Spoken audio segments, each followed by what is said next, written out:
यह एक सवाल है कि अच्छे लोगों की मृत्यु जल्दी क्यों हो जाती है। अक्सर यह देखा जाता है कि अच्छे से और धर्म से चलने वाले लोगों की मृत्यु अक्सर जल्दी ही हो जाती है। शास्त्रों में तो बताया गया है कि कलयुग में लोगों की उम्र 30 साल ही रह जाएगी और कलयुग का अंत होते होते इंसान की उम्र लगभग 20 साल ही रह जाएगी। आपने यह भी सुना होगा कि भगवान अच्छे लोगों को जल्दी बुला लेते हैं। धर्म कोई सा भी हो, क्यों ना हो, हर किसी में यही बताया गया है कि जिसने इस धरती पर जन्म लिया है उसकी मृत्यु निश्चित है। और अगर बात सनातन धर्म की करें तो इसकी एक मान्यता के अनुसार बच्चे के जन्म की छठी रात ही ब्रह्मा जी उसकी किस्मत लिख देते हैं, जिसमें उसके आने वाले कल जैसे विवाह, पढ़ाई, नौकरी, यहाँ तक कि मृत्यु की तारीख तक शामिल होती है। कर्मों के कारण मृत्यु, यह निर्णय तो भगवान ही करते हैं कि किसकी उम्र कितनी है। आपने यह कहावत तो जरूर सुनी होगी कि जितनी चाबी भरी राम ने उतना जले खिलौना। इस कहावत में साफ है कि किसकी मृत्यु कब होती है यह तो भगवान ही तय करते हैं। वैसे तो अच्छे लोगों की मृत्यु जल्दी हो जाने के पीछे कई कारण हैं, लेकिन पहला कारण समझने के लिए आपको यह जानना होगा कि हम जो कुछ भी इस जन्म में करते हैं उसका जवाब हमें ऊपर यमराज को देना होता है। अगर उसके पाप का पलड़ा भारी होता है तो उसे नरक में यातनाएं काटनी पड़ती है। अगर पुण्य का पलड़ा भारी हो तो उसे स्वर्ग का सुख मिलता है। और यही चक्कर कई युगों तक चलता रहता है जब तक उसे मोक्ष की प्राप्ति नहीं हो जाती। इस मृत्यु लोक में हर कोई अपने लिए ही सजा भुगतने के लिए आता है। कोई आत्मा इंसान बनती है तो कोई जानवर के शरीर में प्रवेश करती है। ये उसके संचित कर्मों के आधार पर ही तय होता है। इसके अलावा उसे जन्म देने वाले माता पिता के संस्कार भी उसके अंदर आते हैं। इसके बाद वो जो भी कर्म करेगा उसके हिसाब से उसे पुण्यात्मा या फिर दुरात्मा कहा जाता है। अब यही पुण्य आपकी मृत्यु की तारीख को भी बदल देते हैं। जिस तरह एक जज जेल में रहने वाले कैदी के व्यवहार को देख उसकी सज़ा कम कर देते हैं, ठीक उसी तरह भगवान भी देखते हैं कि इंसान मृत्यु लोक में जाने के बाद अच्छे कर्म कर रहा है और उसे अपने किए हुए पापों की सज़ा मिल चुकी है। और जब उन्हें लगता है कि अब उसे मृत्यु लोक में नहीं रहना चाहिए तब वो उसे बुला लेते हैं। भगवान के दंड विधान के अनुसार हर व्यक्ति को केवल उतना ही दंडित किया जाना चाहिए जितना उसने पाप किया है। अब क्योंकि अच्छे लोगों के पाप कर्म बुरे लोगों के पाप कर्मों की तुलना में अधिक होते हैं, इसलिए अच्छे लोग अपने पापों का फल जल्दी ही भुगत लेते हैं। हिंदू धर्म की मान्यता है कि भगवान हर अच्छे आदमी को किसी न किसी उद्देश्य के साथ ही इस मृत्यु लोक में भेजते हैं और भगवान का अपना अवतार उन्हें उद्देश्यों में शामिल है। इसलिए जब वे उद्देश्य जल्दी पूरे हो जाते हैं तब भगवान उन्हें वापस बुला लेते हैं। अर्थात अच्छे लोगों की मृत्यु उनके अच्छे कर्मों पर ही निर्भर करती है। किसके अलावा आपको यह भी बता दूं कि जो लोग यह कहते हैं कि मरने के बाद इंसान खाली हाथ जाता है, उन्हें यह जान लेना चाहिए कि 3 चीज़ें ऐसी हैं जो मरने के बाद भी उसके साथ जाती है। एक है संचित कर्म, दूसरा है स्मृति, तीसरा है जागृति। इसलिए आप अब किसी से ये मत कहना कि आप खाली हाथ आए थे और खाली हाथ जाएंगे। क्या आपने कभी एकांत में यह सोचा है कि आपको यह मानव जीवन क्यों मिला है? महाभारत में युधिष्ठिर महाराज के एक प्रश्न के उत्तर में भीष्म पितामह ने कहा था कि मनुष्य से बढ़कर कोई भी जीव नहीं है। आपको यह जानकर आश्चर्य होगा कि 84 लाख योनियों के बाद हमें मनुष्य जीवन मिलता है और संसार के सभी प्राणियों में मनुष्य ही सबसे श्रेष्ठ है। इसकी वजह यह है मनुष्य में सत्य और असत्य का विवेक कराने वाली हमारी बुद्धि का होना।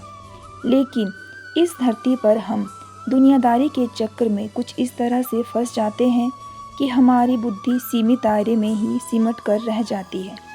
हम सांसारिक सुखों को ही सब कुछ मानकर उसमें लिप्त रहने में ही अपना सौभाग्य और अपने जीवन की सफलता समझते हैं। यही गलती हम कर जाते हैं क्योंकि इसके बावजूद कोई भी व्यक्ति यह दावा नहीं करता कि वह पूरी तरह से सुखी है।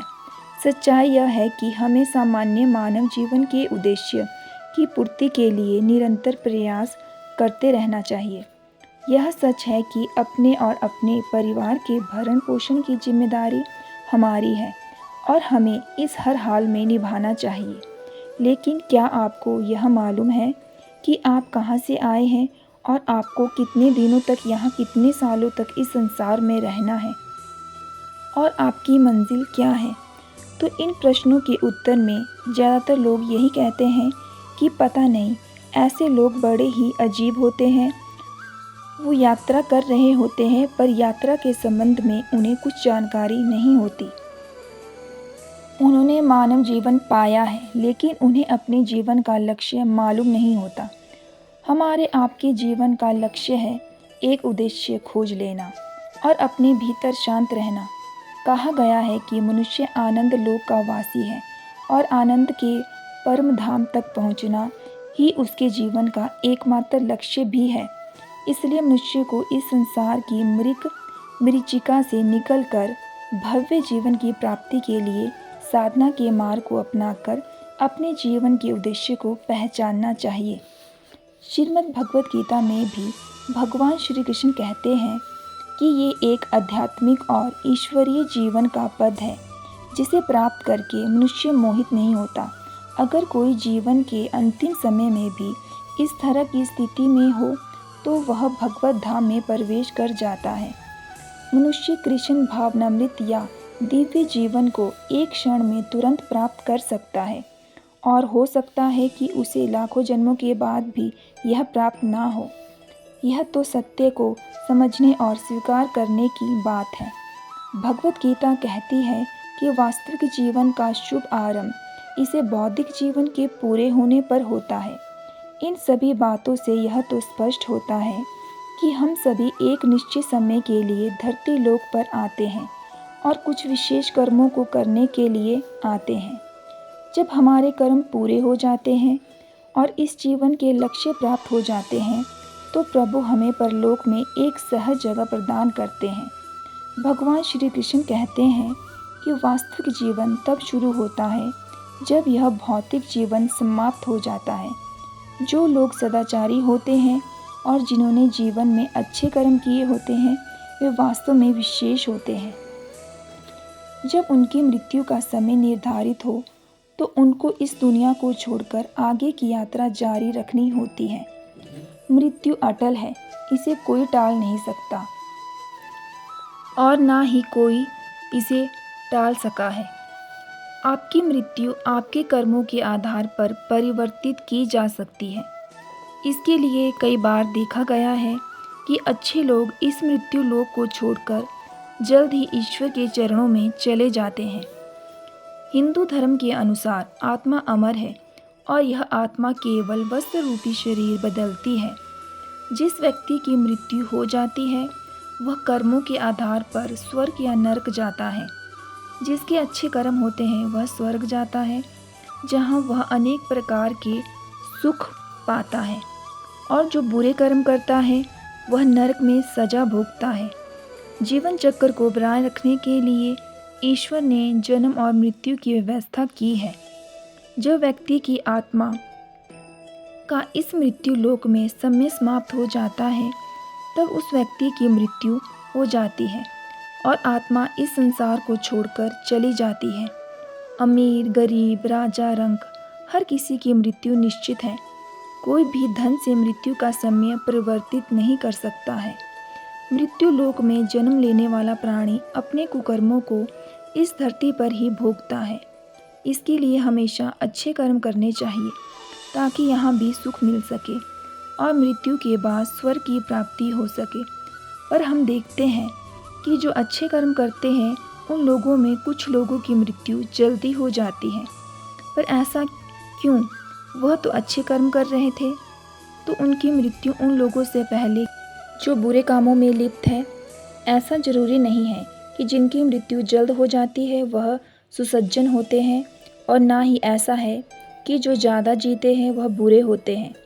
आप किसी की उम्र के आधार पर उसके चरित्र का पता नहीं लगा सकते। क्योंकि जन्म और मृत्यु भगवान के हाथ में है। पर जैसा कि हम कई बार देखते हैं कि अच्छे कर्म करने वाले कुछ लोगों की मृत्यु जल्दी हो जाती है, तो इस बात को लेकर लोगों के अलग अलग मत हैं। जैसे भगवान नहीं चाहते हैं कि अच्छे कर्म करने वाले इस मृत्यु लोक में दुख भोगे और समस्याओं का सामना करते रहें। इसके अलावा कुछ लोगों का कहना है कि भगवान को भी अच्छे लोगों की ज़रूरत होती है। यह सब बातें केवल तात्पर्यिक है, इसके पीछे किसी भी प्रकार का कोई साक्ष्य नहीं है।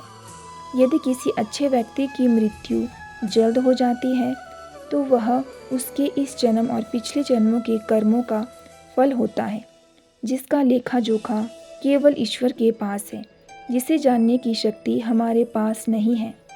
हाँ, हम ज्योतिष शास्त्र के माध्यम से कुछ हद तक भविष्य की कल्पना कर सकते हैं, क्योंकि यह भी हमें भगवान द्वारा ही समर्पित किया गया है। हम मनुष्य इस धरती पर केवल कर्म करने के लिए आए हैं, जिन्हें हम सही तरह से नहीं निभा रहे हैं। अच्छे लोग जल्दी मर जाते हैं क्योंकि वे भगवान को प्यारे होते हैं। उन्हें भगवान शीघ्र बुलाते हैं, क्योंकि यह जो दुनिया है यह मृत्यु लोक है, यहाँ पर दुख होता है। इसलिए भगवान चाहते हैं जो उनका भक्त है वो यहाँ पर बहुत दिनों तक दुख ना भोगे, इसलिए उसे अपने लोक में जल्दी बुला लेते हैं। और एक सिद्धांत में यह भी कहा गया है कि जो अच्छे लोग हैं उनको उनकी हर दुनिया में आवश्यकता होती है, वह स्वर्गलोक हो या पाताल लोक हो, इसलिए भगवान उनको जल्दी बुला लेते हैं। तो यह सही है, अगर वह अच्छा है तो भगवान के लिए वह बहुत प्यारा है। आप इसे इस तरह से भी समझ सकते हैं, जैसे किसी बाज़ार में, किसी दुकान में, किसी शोरूम में कोई खिलौना अच्छा है तो उस खिलौने पर सबकी नज़र रहेगी, सब उसे खरीदना चाहेंगे। उसी तरह ही वो जो लोग भगवान को प्रिय होते हैं, जो भगवान को सबसे अच्छे लगते हैं, भगवान उनको दर्शन देते हैं और अपने पास बुला लेते हैं। एक बात याद रखना कि एक ना एक दिन मरना सभी को है। मृत्यु एक अटल सत्य है। ये दुनिया तो एक खेल तमाशा ही है। इसलिए आप यह सोचकर रखिए कि हमें अपने कर्म ईमानदारी से करते जाना है। भगवान इसका फल एक ना एक दिन जरूर देंगे।